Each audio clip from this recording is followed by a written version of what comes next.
అన్నదాత అన్నదాత మీ అన్నదాత చెమటోడ్చి ఆహారాన్నందించే రైతన్నా అనునిత్యం నీ కండదండగా నిలిచే నేస్తం ఎవరన్నా అన్నదాత అన్నదాత మీ అన్నదాత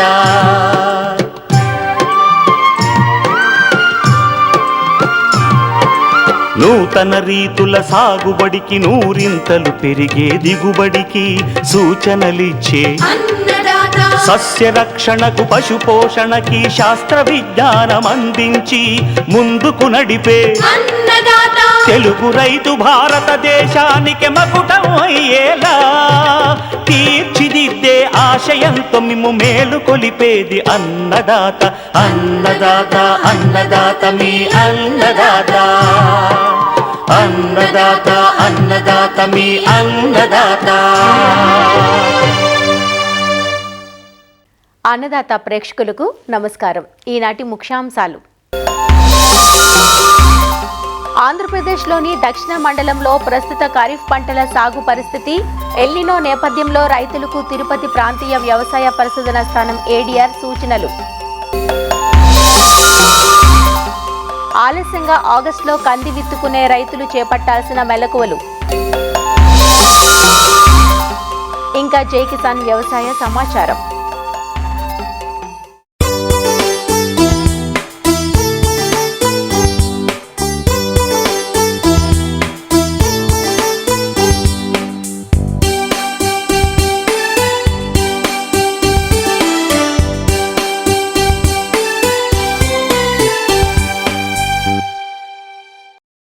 ఎల్నినో ప్రభావంతో ఈ సంవత్సరం వ్యవసాయం కొంత అగమ్య గోచరంగా మారిందనే చెప్పాలి.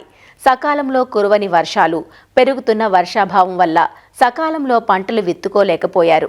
జూలై మాసం ముగిసినా ఎక్కడా సాగు సాఫీగా సాగింది లేదు. కొన్ని రకాల పంటలను వేసుకోవడానికి సమయం కూడా మించిపోయింది. ఆగస్టులో ఆలస్యంగా వేసుకునే సమయంలో కంది, ఆముదం, కొర్ర వంటి ప్రత్యామ్నాయ పంటలు వేసుకోమని నిపుణులు సూచిస్తున్నారు. అయితే కందిని విత్తుకునే రైతులు తమ దగ్గర ఉన్న రకాలనే ఎంచుకొని ఎప్పటిలాగా కందిని విత్తుకుంటే పెద్ద ఉపయోగం ఉండదని, మనం వేసుకునే మాసాన్ని అనుసరించి రకాన్ని ఎంచుకోవడంతో పాటు మొక్కల మధ్య దూరాన్ని కూడా మార్చుకోవాలంటూ ఆలస్యంగా కంది విత్తుకునే రైతులకు సూచనలు అందిస్తున్నారు ఆచార్య ఎన్జీ రంగా వ్యవసాయ విశ్వవిద్యాలయం, గుంటూరు జిల్లా లాం ప్రాంతీయ వ్యవసాయ పరిశోధనా స్థానం సీనియర్ శాస్త్రవేత్త డాక్టర్ సాంబశివరావు. ఈ సంవత్సరం ఎల్నినో వాతావరణ పరిస్థితులు ఉండటం వల్ల సకాలంలో వర్షాలు పడటం లేదు. అందువల్ల సాధారణంగా పడే పత్తి విస్తీర్ణం పడకపోగా పత్తి వేసిన పంటకు కూడా వర్షాలు సరిపడట్లేదు. కాబట్టి ఆ వేసిన పత్తి కూడా కొన్ని ప్రాంతాల్లో ఎండిపోయి తీసేయడం జరుగుతూ ఉంది. సో కాబట్టి ఇలాంటి వర్షాభావ పరిస్థితుల్లో కంది పంటను కనుక మనం విత్తుకున్నట్లయితే ఇది కొంతవరకు బెట్టను తట్టుకొని రైతులు మంచి దిగుబడులు తీసుకోవడానికి ఆస్కారం ఉంటుంది. ఇప్పుడుండే పరిస్థితుల్లో కంది అనేది సాధారణంగా జూలై నుండి మనం మొదలుపెట్టుకొని ఆగస్టు, సెప్టెంబర్ వరకు కూడా మనం కందిని సాగు చేసుకోవచ్చు. అయితే ఈ కందిలో ఉన్న రకాలు కనుక మనం చూసినట్లయితే ప్రాంతీయ వ్యవసాయ పరిశోధనా స్థానం లాం నుంచి విడుదలైనటువంటి ఎల్ఆర్జీ 41, ఎల్ఆర్జీ 52, ఎల్ఆర్జీ 105, ఎల్ఆర్జీ 133 2020లో రిలీజ్ అయిన రకం. దీంతోపాటు మాకు తిరుపతి నుంచి టీఆర్జీ 59 అనే కంది రకం కూడా అందుబాటులో ఉంది. సో ఇది కూడా మనం వేసుకోవచ్చు. ఏ రకాన్ని మనం వేసుకున్నప్పటికీ కూడా మనం ఏ నెలలో ఈ పంటని విత్తుతున్నాం అనేది ప్రధానమైంది. సాధారణంగా నల్లరేగడి నేలల్లో కనుక సాగు చేసుకున్నట్లయితే జూలై నెల లేదు ఆగస్ట్ నెల వచ్చినప్పుడు ఏంటంటే సాధారణంగా 150 సెంటీమీటర్లు లైన్కి కనుక మనం పెట్టుకున్నట్లయితే మంచి దిగుబడులు సాధించడానికి అవకాశం ఉంటుంది. అదే తేలిక నేలల్లో అయినట్లయితే ఆగస్టు, సెప్టెంబరు మాసాల్లో కనుక మనం విత్తుకున్నట్లయితే 120 సెంటీమీటర్ల దూరం పెట్టుకొని లైన్కి మనం విత్తుకున్నట్లయితే మంచి ఫలితాలు ఉంటాయి. అయితే విత్తనం మోతాదు లైన్కి మధ్య 150 సెంటీమీటర్లు కనుక మనం పెట్టుకున్నట్లయితే విత్తనాలు 3 నుంచి 4 కిలోలు మనకి అవసరం అవుతుంది. అదే తేలిక నేలల్లో 120 సెంటీమీటర్లు లైన్కి కనుక మనం పెట్టుకున్నట్లయితే విత్తన మోతాదు 4 నుంచి 5 కిలోలు మనకి అవసరం అవుతుంది. ఎకరానికి వచ్చే మొక్కల సంఖ్యను కనుక మనం జాగ్రత్తగా కాపాడుకున్నట్లయితే సరాసరి 5 నుంచి 6 క్వింటాల వరకు దిగుబడి తీసుకోవడానికి అవకాశం ఉంటుంది. పంట వేసిన తర్వాత అడపాదడపా మనకి 10-15 రోజులకి వర్షం పడతా ఉంటే ఇబ్బంది లేదు. కానీ ఒకవేళ మనం విత్తనాలు వేసిన తర్వాత పంట మొలకెత్తి బాగా పెరుగుతున్నప్పుడు అవసరమైతే దీనికి జనరల్గా ఏంటంటే కంది పంటకి ఎరువులు అవసరం ఉండదు. కానీ బెట్ట వాతావరణ పరిస్థితులు ఉండి వర్షాలు సకాలంలో పడకపోయినట్లయితే మనం పైపాటుగా మార్కెట్లో నీటిలో కరిగే ఎరువులైనటువంటి 319ని 1 కిలో నుంచి 2 కిలోలు మనం 10 నుంచి 15 రోజుల వ్యవధిలో కనుక మనం పిచికారీ చేసుకున్నట్లయితే మొక్క ఏపుగా పెరగడానికి ఆస్కారం ఉంటుంది. ఆ తర్వాత వర్షాలు పడినప్పుడు మొక్కలు బాగా పెరిగి మనకి కావాల్సిన దిగుబడి తీసుకోవడానికి అవకాశం ఉంటుంది. సో ఇది కంది పంట బెట్టని తట్టుకుంటుంది కాబట్టి ఇతర పంటలు వేసుకునే ప్రాంతాల్లో ప్రధానంగా పత్తి వేసే ప్రాంతంలో కానివ్వండి, అదేవిధంగా మనం రాయలసీమ అట్లాగే కర్నూలు కొన్ని ప్రాంతాల్లో వేరుశెనగ వేస్తారు. సో ఈ వేరుశెనగ పంటకి ప్రత్యామ్నాయంగా మనం కంది పంట ఇప్పుడు లేటుగా వేసుకోవడానికి అవకాశం ఉంటుంది. సో అదేవిధంగా కర్నూలు అట్లాగే ప్రకాశం జిల్లా, పల్నాడు, కృష్ణా జిల్లా ఈ జిల్లాల్లో పత్తి పంటకి లేటు అవుతుంది కాబట్టి కంది వేసుకున్నట్లయితే రైతులు మంచి దిగుబడులు సాధించడానికి ఆస్కారం ఉంటుంది.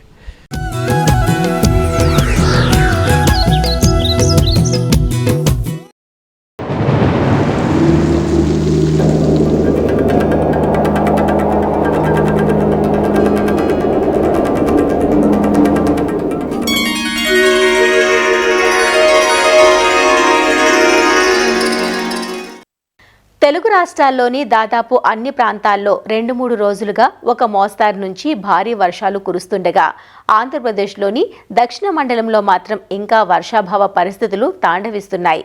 తిరుపతి, చిత్తూరు, అన్నమయ్య, కడప, నెల్లూరు జిల్లాలు దక్షిణ మండలం క్రిందకు వస్తాయి. ఇది ఒక ప్రత్యేక వాతావరణ మండలంగా చెప్పుకోవాలి. ఎందుకంటే ఈ ప్రాంతానికి ఈశాన్య రుతుపవనాల ప్రభావం ఎక్కువగా ఉంటుంది. నైరుతి రుతుపవనాల ప్రభావం చాలా తక్కువ.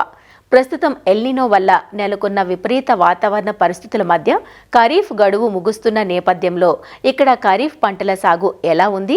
చినుకు జాడలేక జూన్, జూలై మాసాల్లో పంటలు విత్తుకోని రైతులు ఆగస్టు మాసంలో ఏ పంటలు, ఎలాంటి వంగడాలను ఎన్నుకొని సాగు చేసే అవకాశం ఉంటుంది వంటి అన్ని వివరాలతో తిరుపతి ప్రాంతీయ వ్యవసాయ పరిశోధనా స్థానం సహ పరిశోధనా సంచాలకులు డాక్టర్ చంద్రిక అందిస్తున్న సూచనలను మా ప్రతినిధి నారాయణప్ప ముఖాముఖి ద్వారా ఇప్పుడు చూద్దాం. సూపర్ ఎల్నినో ప్రభావం వ్యవసాయ రంగంపై తీవ్ర ప్రభావం చూపుతోంది. సాగునీటి వసతులు తక్కువగా ఉన్న రాయలసీమ జిల్లాల్లో ఈ ఎల్నినో ప్రభావం మరింత తీవ్రంగా ఉందనే చెప్పాలి. ప్రధానంగా దక్షిణ మండలాల పరిధిలోని ఉమ్మడి కడప, ఉమ్మడి చిత్తూరు, ఉమ్మడి నెల్లూరు జిల్లాలలో ఖరీఫ్ సీజను కనీస స్థాయిలో కూడా పంటలు సాగు చేయని పరిస్థితి నెలకొంది. సాధారణంగా రాయలసీమ జిల్లాల్లో అత్యధికంగా వేరుశెనగ పంట, తర్వాత పత్తి, ఇతర పంటలు సాగు చేస్తారు. అసలు ఈ దక్షిణ మండలాలలో వాతావరణ అనుకూలంగా ప్రస్తుతం ఉన్న ఎల్నినో ప్రభావంతో వర్షాభావం పరిస్థితుల్లో ఎలాంటి పంటలు సాగు చేస్తే రైతులకు ఉపయోగకరంగా ఉంటుంది, నష్టపోకుండా ఆశించిన మేర దిగుబడులు సాధించేందుకు అవకాశం ఉంటుంది. ఈ విషయాలు తెలియజేసేందుకు మన దగ్గర Tirupati RARS assistant director doctor Chandrika ఉన్నారు. వారిని అడిగి మరిన్నది తెలుసుకుందాం. మేడం నమస్తే. ఈ ఎల్నినో ప్రభావం మన ఆర్ఏఆర్ఎస్ పరిధిలోని దక్షిణ మండల జిల్లాల్లో చాలా తీవ్రంగా ఉంది. అసలు ఏ మండలాలు, ఏ జిల్లాలు ఈ దక్షిణ మండల పరిధిలోని ఆర్ఏఆర్ఎస్ పరిధిలోకి వస్తాయి? ఆయా జిల్లాలలో వాతావరణ పరిస్థితులు ఎలా ఉన్నాయంటారు? మన దక్షిణ మండలంలో ముఖ్యంగా 5 జిల్లాలు ఉన్నాయండి. ఇప్పుడు తిరుపతి, చిత్తూరు, అన్నమయ్య, కడప, నెల్లూరు. ఈ సంవత్సరం మనకి సూపర్ ఎల్నినోగా చెప్తున్నారు.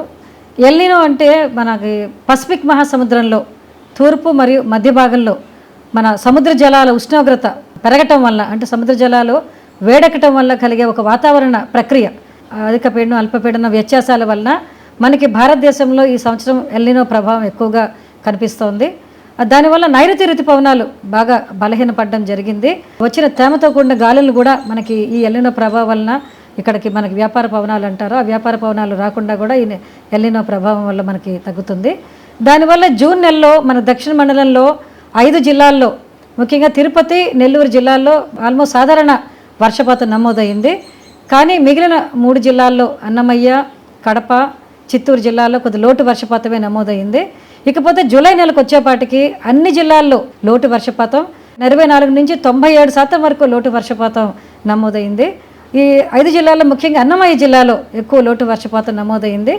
ఈ ఎల్నినో ప్రభావం వల్ల ఏం జరుగుతుందంటే మనకి వర్షపాతం రైనీ డేస్లో లేకుండా అధిక వర్షపాతం ఒకటే రోజు, హై ఇంటెన్సిటీ రెయిన్స్ అంటారు, ఒకటే రోజు పడటం, తర్వాత డ్రై స్పెల్స్ అంటే ఎక్కువ రోజులు వర్షపాతం లేకుండా పోవటం, దానివల్ల మనకు పంటలు ఎక్కువగా వర్షాభావ పరిస్థితులు ఏర్పడుతున్నాయండి. సో అంటే మేడం, ఇప్పుడు మనకు సాధారణంగా ఈ జూన్ జూలై నెలలో ఖరీఫ్ సీజన్లో అధిక విస్తీర్ణంలో పంటలు సాగు అయితే జూలై చివరి నాటికి ఖరీఫ్ సాగు పూర్తయిపోతుంది. ఏ పంటలు మామూలుగా సాధారణంగా ఈ దక్షిణ మండలాల్లోని జిల్లాల్లో సాగు అవుతాయి, కానీ ఇప్పుడు సాగు విస్తీర్ణం ఎలా ఉంది?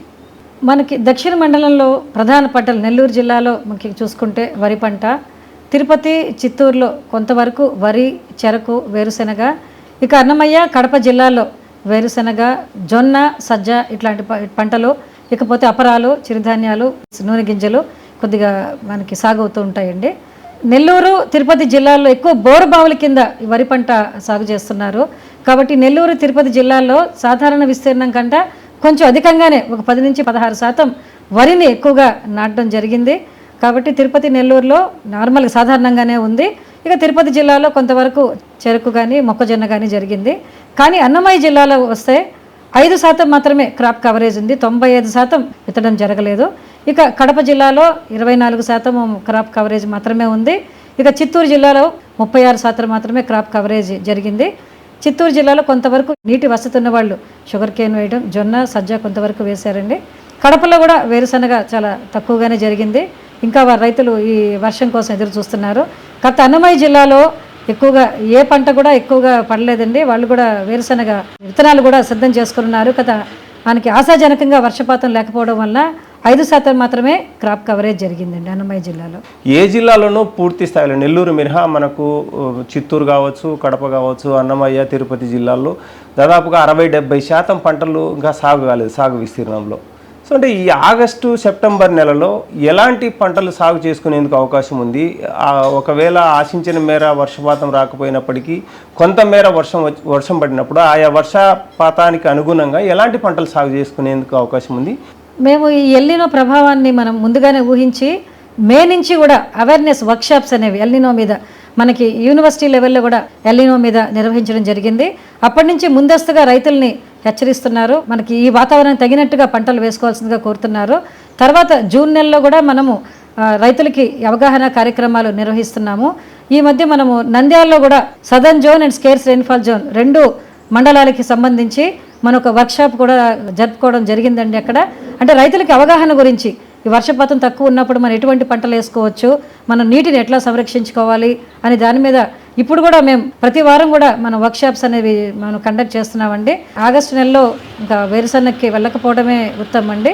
దానికి ప్రత్యామ్నాయ పంటలుగా మనము సజ్జ, జొన్న, కంది, ఆముదము, పెసర, మినుము అట్లాంటివి, ఇక చిరుధాన్యాలు మన కొర్ర సాగు చేసుకోవచ్చు అని చెప్తున్నాము.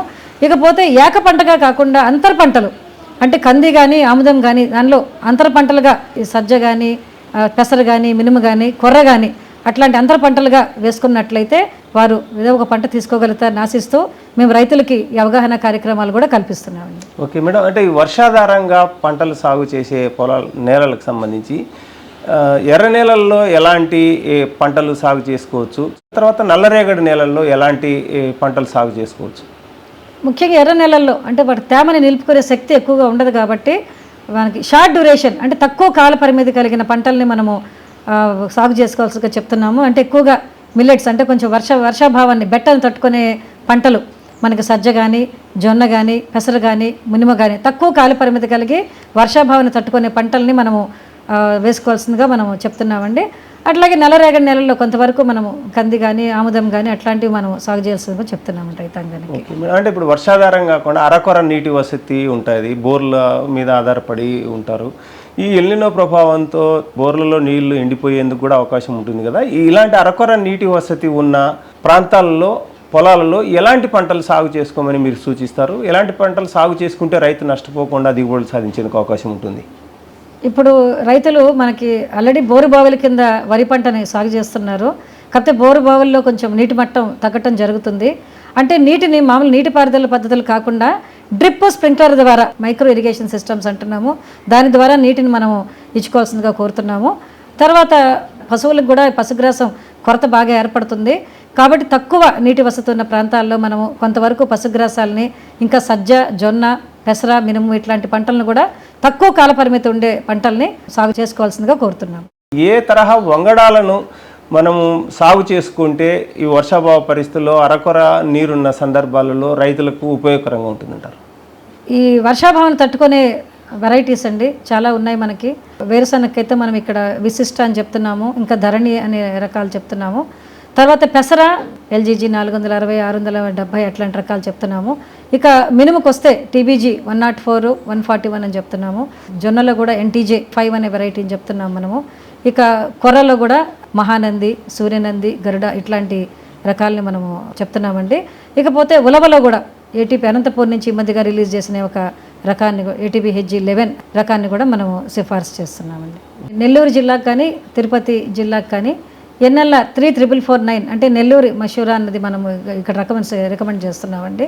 నెల్లూరు ధాన్యరాశి అనే రకము, ఇంకా MTU 1010 ఈ రకాలను మనం ఎక్కువగా మన రైతులకి చెప్తున్నాము. అంటే అవి నాట్ల పద్ధతిలో కాకుండా డ్రై DSR అంటే వెదజల్లే పద్ధతిలో కూడా అవి సాగు చేసుకోవటానికి అనుకూలమైన రకాలని. ఇక మీదట నాట్లు వేసే రైతులు ఒకసారి మనకి వాళ్ళ నీటి పరిస్థితిని ఆలోచన చేసుకొని వరికి ప్రత్యామ్నాయంగా వేరే పంటలు వేసుకోవాల్సిందిగా మనము కోరుతున్నాము. ఇకపోతే చిత్తూరు జిల్లాలో కూడా మనకి మామిడి తోటలు, నిమ్మ పండ్ల తోటలు ఎక్కువగా ఉంటాయి. వాటిలో కూడా అంతర పంటలుగా ఈ పెసర, మినుము, అలసంద అట్లాంటివి వేసుకొని కొద్దిగా పసిగరాసాలు కూడా సాగు చేసుకోవాల్సిందిగా కోరుతున్నాము. వర్షాభావ పరిస్థితులు, నీటిలో భూగర్భ మట్టాలు, జలమట్టాలు తగ్గిపోతున్న పరిస్థితి, నీటి యాజమాన్య పద్ధతులకు సంబంధించి మీరు ఇచ్చే సలహాలు ఏంటి? సూపర్ ఎల్నినో టైంలో మనకి డ్రై స్పెల్స్ మధ్యలో వర్షాల మధ్యలో విరామం ఎక్కువ ఉంటుంది. ఒకేసారి హై ఇంటెన్సిటీ రెయిన్స్ కూడా పడుతున్నాయి. దానివల్ల ఒక్కసారి ఎక్కువ ఇంటెన్సిటీ వర్షం పడినప్పుడు దాన్ని మనం ఫామ్ పాండ్స్లోకి డైవర్ట్ చేసుకుంటే మంచిది. ఆ నీటిని మనము సప్లిమెంటరీ ఇరిగేషన్ అంటే రక్షక తడులుగా కూడా ఇవ్వచ్చు. మనకి బోర్ల ద్వారా ఉపరితలాన్ని మనకు ఉన్న తేమను కాపాడటానికి ఆకులు కానీ చెత్తను కానీ వాటిని మీద కప్పి ఉన్న తేమను ఆవిరి కాకుండా కాపాడుకోవడం అనేది చాలా ముఖ్య విషయము. ఇంకొకటి ఏమంటే మనకి కొంచెం పంట ఎండుతుంది అనుకున్నప్పుడు 3-19 కానీ పోషకాలు అందించడానికి 10 నుంచి 20 గ్రాములు 1 లీటర్ నీటికి కలిపి పిచికారీ చేసుకున్నట్లయితే ఉన్న పంటను మనం కాపాడుకోవచ్చు. తర్వాత మనం ఉన్న తేమను సంరక్షించుకోవడానికి ఇంటర్ కల్టివేషన్ అంటాము, తేమ ఆవిరవ్వకుండా ఉంటుంది. ఇట్లాంటి చిన్న చిన్న కార్యక్రమాలు చేసుకున్నట్లయితే ఉన్న తేమను సంరక్షించుకొని ఆ పంట కొంతవరకు దిగుబడి పొందడానికి అవకాశం ఉంటుంది. ఎల్నినో ప్రభావంతో పూర్తిగా మా పంటలు సాగు కావేమో అన్న ఆందోళనలో రైతులు ఉన్నారు కదా, వారికి మీరు ఇచ్చే సలహా ఏంటి? డ్రై స్పెల్, ఈ పొడి వాతావరణం వలన రసం పీల్చే పురుగులు ఎక్కువగా వస్తుంటాయి. వాటికి తగిన జాగ్రత్తలు తీసుకోవాలండి. ఇంకొకటి ఏమంటే పంటల బీమా అనేది తప్పనిసరిగా రైతులందరూ ఇప్పుడు వరి పంటకు, మిగిలిన పంటలకు ఎకరానికి ప్రీమియం 84 రూపాయలు సుమారుగా ఎంతో ఉంది. ఆ ప్రీమియం చెల్లించి అందరూ తప్పనిసరిగా పంటల బీమా చేసుకున్నట్లయితే వారికి ప్రభుత్వం నుంచి సహాయం అందే అవకాశం ఉంది. కాబట్టి ఉన్న తేమను సంరక్షించుకుంటూ తక్కువ కాల పరిమితి గల పంటల్ని, వర్షాభావాన్ని తట్టుకునే పంటల్ని వేసుకుంటే రైతు నష్టపోకుండా ఎంతో కొంత దిగుబడిని, ఆదాయాన్ని పొందడానికి అవకాశం ఉంటుంది. ధన్యవాదాలు మేడం.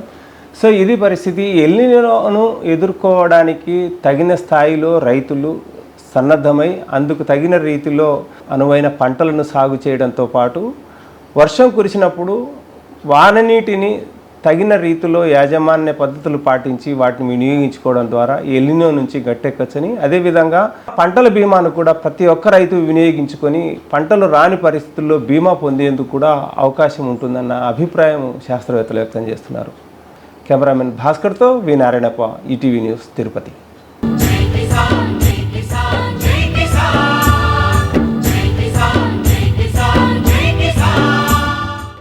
వ్యవసాయ సమాచారం ఇప్పుడు జై కిసాన్లో చూద్దాం. హైదరాబాద్ పీపుల్స్ ప్లాజాలో ఆల్ ఇండియా నర్సరీ మేళా ప్రారంభమైంది. జూలై 29 నుంచి ఆగస్టు 2వ తేదీ వరకు 5 రోజుల పాటు మేళా జరగనుంది.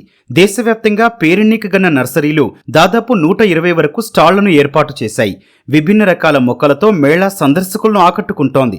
స్థానిక రకాలతో పాటు వాటర్ లిల్లీస్, జేడ్ మొక్కలు, అరుదుగా దొరికే బ్రహ్మకమలం, యాంథూరియం ఇలా వందల రకాల మొక్కలు కొలువు తీరాయి. We have few different concepts of plants అండి, కోకాడమస్ and aquatic plants. Aquatic plants లో కూడా మన దగ్గర ఏంటి అంటే water lilies, lotus, micro lotus, water mosaic and మనకి వాటర్ పఫ్స్, టోటల్గా ఒక 18 to 20 shades of different colours ఉన్నాయి మన దగ్గర. అపార్ట్ ఫ్రమ్ దట్ మనకి ఇప్పుడు ఈ ప్లాంట్స్కి కావాల్సిన ఆర్గానిక్ ఫెర్టిలైజర్స్ కూడా అన్నీ కూడా మనకి ఇక్కడ అవైలబిలిటీ ఉన్నాయండి. స్టార్ట్ ఫ్రమ్ 900 అండి, 900 to 8000 వరకు ఉన్నాయి price ranging. Depends on the variety. Nursery మేళాలో ఒక డిఫరెంట్ వెరైటీస్ ఆఫ్ ప్లాంట్స్ అట్లా బల్బ్స్ అలాంటివి కావాలనుకున్న వాళ్ళకి ఇది డార్జిలింగ్ వాళ్ళ స్టాల్ అండి. Unique type of plants, flowering plants, indoor plants, bulbs అన్నీ ఇక్కడ అవైలబుల్ ఉంటాయి. అంతేకాకుండా మనకు డిఫరెంట్ లైక్ పెరీనియల్ ప్లాంట్స్ ఎప్పటికీ ఉంటాయి, అలాంటి ప్లాంట్స్ అన్నీ కూడా ఇక్కడ అవైలబుల్ ఉంటాయి. ఇక్కడ మేము ఎవ్రీ ఇయర్ స్టాల్ తీసుకుంటాం. ఇది 5th ఇయర్ మాది ఇక్కడ తీసుకోవడం. లాస్ట్ 5 yearsలో ఒకవేళ చూసుకున్నట్టయితే ఎక్సోటికా ప్లాంట్స్ పైన జనాలకి క్రేజ్ పెరుగుతూ ఉంది. అండ్ మన దగ్గర ప్రతి ఒక్క ప్లాంట్స్ దొరుకుతాయి. దాదాపు ఇక్కడ మనం అరౌండ్ 250 టైప్స్ ఆఫ్ ప్లాంట్ని మనం కవర్ చేసాము. నర్సరీ మేళాలో మొక్కలతో పాటు కుండీలు, ఎరువులు, విత్తనాలు ఇలా మొక్కల పెంపకానికి అవసరమైన సమస్తం అందుబాటులో ఉంచడంతో సందర్శకులు సంతోషం వ్యక్తం చేస్తున్నారు. ఈ నర్సరీ మేళా చాలా అద్భుతంగా ఉంది.